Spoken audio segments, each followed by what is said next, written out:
আজ গেছিলাম বন্ধুরা কুমারটুলিতে আমাদের সরস্বতী ঠাকুরের অর্ডার দিতে। যেহেতু বন্ধুরা আমরাও পাড়ায় সরস্বতী ঠাকুরের পুজো করি, সেই কারণে আমরা প্রতি বছর এখান থেকে ঠাকুর কিনি, আর তার জন্যই গেছিলাম সরস্বতী ঠাকুর দেখতে। ঘুরে দেখলাম এখানে বিভিন্ন ধরনের সরস্বতী ঠাকুর পাওয়া যাচ্ছে। কোনোটা পদ্ম ফুলের ওপরে বসা, কোনোটায় 3টে হাঁস, কোনোটায় 2টো হাঁস, কোনো সরস্বতী ঠাকুরের পাশে গাছ, আবার ছোট বড় বিভিন্ন রকম সাইজের সরস্বতী ঠাকুর এখানে পাওয়া যাচ্ছে। তো সব থেকে কম দাম এখানে আমি যতদূর জিজ্ঞেস করলাম, একটা জায়গায় 300 টাকা থেকে শুরু। আমরা যেই ঠাকুরটা এখানে অর্ডার দিয়েছি বন্ধুরা, সেই ঠাকুরটা আমি পরে আপনাদের দেখাবো। সেইটা 4000 টাকা দাম পড়েছে।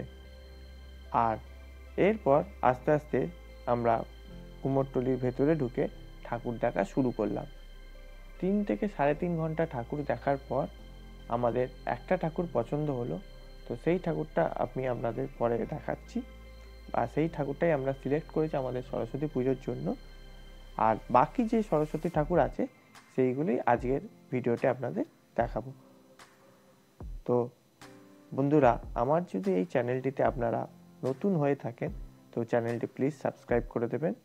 আর এবার আপনারা আস্তে আস্তে দেখতে থাকুন এই বছর মানে 2024-এ কুমোরটুলিতে কি কি ধরনের ঠাকুর তৈরি হচ্ছে।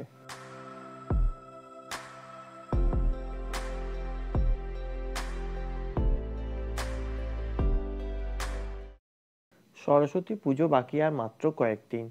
আপনারা যদি সরস্বতী ঠাকুর কিনতে চান বা অর্ডার দিয়ে বানাতে চান, গৌরীবাড়ি থেকে সোজা চলে আসতে পারেন শোভাবাজারের দিকে, বা শোভাবাজার মেট্রো থেকে নেমে কাউকে জিজ্ঞেস করে চলে আসতে পারেন কুমোরটুলিতে।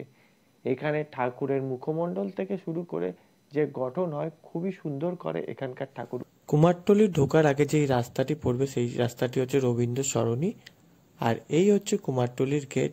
বন্ধুরা, ডান দিকে চলে গেছে বাগবাজার, এই দিকে গেল আপনারা ঠাকুরের স্টল দেখতে পারবেন। আর ওই দিক থেকেই আমরা আমাদের সরস্বতী ঠাকুর অর্ডার দিয়েছি। আপনাদের এখন দেখাবো এইখানকার সরস্বতী ঠাকুরের স্টলগুলি। আমরা যখন কুমারটুলি থেকে প্রথম সরস্বতী ঠাকুর কিনি তখন এই স্টলটা থেকে কিনেছিলাম। 2000 টাকা দাম পড়েছিল, আজ থেকে প্রায় 5 বছর আগে। তারপরে যখন কিনেছিলাম এই স্টলটা দিয়েও একবার কিনেছিলাম, 3000 টাকার মতন দাম পড়েছিল সরস্বতী ঠাকুরের। এছাড়া বন্ধুরা এখানে আরও 2-3টে স্টল আছে যেখান থেকে আমরা প্রতি বছরই প্রায় ঠাকুর কিনি 2600 টাকা 3500 টাকার মধ্যে। আর এখান থেকেই বন্ধুরা ঠাকুর কেনার উদ্দেশ্য একটাই, এখানকার ঠাকুরের যে মুখশ্রীটা করে খুবই সুন্দর করে, আর এখানকার ঠাকুরের যে গঠনটা করে, শাড়ি পরাক বা যে মাটির কাজই করুক না কেন, যেই রংটা করে বা কালারটা করে বা অভ্রের মধ্যে দিয়ে যে কালার কম্বিনেশনগুলো করে, অসাধারণ করে বন্ধুরা। আপনারা দেখলে বুঝতে পারবেন যে এখানকার ঠাকুরের সৌন্দর্য কতটা। যখন আমরা ঠাকুর আনতে যাব তখন যে ঠাকুরের যে মুখশ্রী বা ঠাকুরের যে গঠনটা সেটা একবার আপনাদের কাছে দেখাবো, দেখবেন কতটা সুন্দর করে। তো আপনারা যদি ঠাকুর কিনুন বা ঠাকুর দেখতে চান তো আপনারা এখানে এসে ঠাকুর দেখতেও পারেন, একবার কিনুন না কিনুন একবারে সেখানে দেখতে পারেন। আর এখান থেকে ঠাকুর কিনতে গেলে একটু সময় নিয়ে আসতে হবে, কেননা পশ্চিমবঙ্গের মধ্যে একটি বড়, এটা হচ্ছে কুমোরপাড়া। এখানটা এই জায়গাটা এতটাই বড় যে আপনার ঘুরে ঠাকুর দেখতেও 1.5 ঘন্টার উপরে সময় লেগে যাবে। তো সেই কারণে আপনারা এখানে যখন আসবেন হাতে একটু সময় নিয়ে আসবেন। এই কুমারটুলির কুমোরদের দক্ষতার কথা আমরা সবাই জানি, আর এই কুমোরদের অনেক ইতিহাসও রয়েছে। এখানকার ঠাকুর শুধু পশ্চিমবঙ্গের মধ্যেই যায় না, পশ্চিমবঙ্গের বাইরেও যায়, আবার কখনো কখনো দেশের বাইরেও এখান থেকে ঠাকুর রপ্তানি করা হয়। কুমোরপাড়া ছাড়াও এখানে রয়েছে শোভাবাজার রাজবাড়ি, যেখানে রাজা নবকৃষ্ণদেব 1757 সালে সর্বপ্রথম দুর্গাপুজোর প্রচলন করে। প্রতি বছর দুর্গাপুজোর সময় এই শোভাবাজার রাজবাড়ির পুজো না দেখলে কেন জানি না দুর্গাপুজোয় দুর্গা ঠাকুর দেখাটা অসম্পূর্ণ রয়ে যায়। এই ছোট ছোট ঠাকুর দেখার পর আপনাদের দেখাবো আরো সুন্দর সুন্দর সরস্বতী ঠাকুর এবং অনেক বড় সাইজেরও সরস্বতী ঠাকুর। আপনারা ভিডিওর সাথে থাকুন এবং ভিডিওটি দেখতে থাকুন।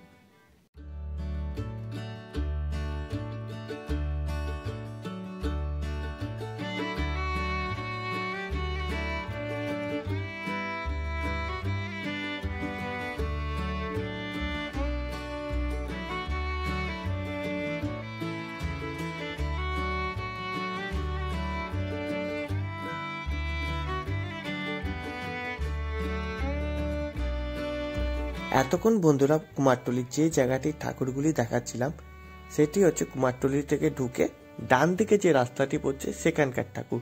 এখন আপনাদের দেখাবো এখান থেকে বেরিয়ে ডান দিকে গেলে যেই ঠাকুরগুলি পড়ে। আর এখানে মোটামুটি বেসিক্যালি একটু বড় বড় ধরনের ঠাকুরই তৈরি হয়। তো চলুন এবার এই দিকটা ঠাকুরগুলো দেখে নিই।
এখন বন্ধুরা সামনেই দেখতে পাচ্ছেন কত বড় একটি সরস্বতী ঠাকুর রাখা।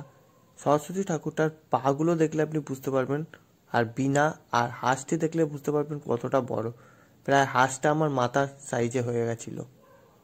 তো চলুন এরপরে আরো কিছু আপনাদের সরস্বতী ঠাকুর পরপর দেখাই।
এখন যে স্টলটির সামনে আপনাদের এনে দাঁড় করেছি বন্ধুরা, এটি কুমারটুলির একটি জনপ্রিয় স্টল, যার নাম মোহনবাসী রুদ্র। এই স্টলটি সরস্বতী ঠাকুরগুলো কমপ্লিট হয়ে যাওয়ার পর এত সুন্দর আর এত অসাধারণ লাগে, পরের একটি ভিডিওতে আপনাদের সেটি দেখাবো। তো তার জন্য চ্যানেলটিকে আপনাদের সাবস্ক্রাইব করে রাখতে হবে, আর ভিডিওটি ভালো লাগলে একটা লাইক করে দেবেন। এখন বন্ধুরা ভিডিও দেখানোর লাস্ট মুহূর্তে চলে এসেছি। এইখান থেকেই কুমারটুলিতে প্রবেশ করতে হয়। এছাড়া আরও নানা দিক থেকে প্রবেশ করা যায়, তবে মোটামুটি সবাই এখান থেকেই প্রবেশ করে। আর প্রবেশ করার মুখে যেই স্টলগুলো আছে সেই স্টলগুলোর বাইরে কিছু ঠাকুর রাখা আছে এবং স্টলের ভেতরেও কিছু ঠাকুর রাখা আছে। সেই ঠাকুরগুলো আপনাদের দেখাচ্ছি। আর এই ঠাকুরগুলো মোটামুটি ছোট থেকে মিডিয়াম সাইজের মধ্যে হয়। আর এইখানে আপনারা অনেক সাজের দোকানও পেয়ে যাবেন, মানে ঠাকুরের গায়ে যে গয়না পরানো হয় সেই গয়নার দোকানও আপনারা ঢোকার মুখেই দেখতে পাবেন। আর এখানে যে ঠাকুরের গয়নাগুলি পাওয়া যায় বা সাজ যেগুলি পাওয়া যায় সেইগুলো আপনারা দেখতে পাচ্ছেন এখানে বানাচ্ছে, এবং তার সাথে সাথে আপনারা যদি নিজেদের মতন করেও বানাতে চান বা কোনো কিছু আঁকাতে চান সেইগুলো আপনারা এখানে করাতে পারবেন।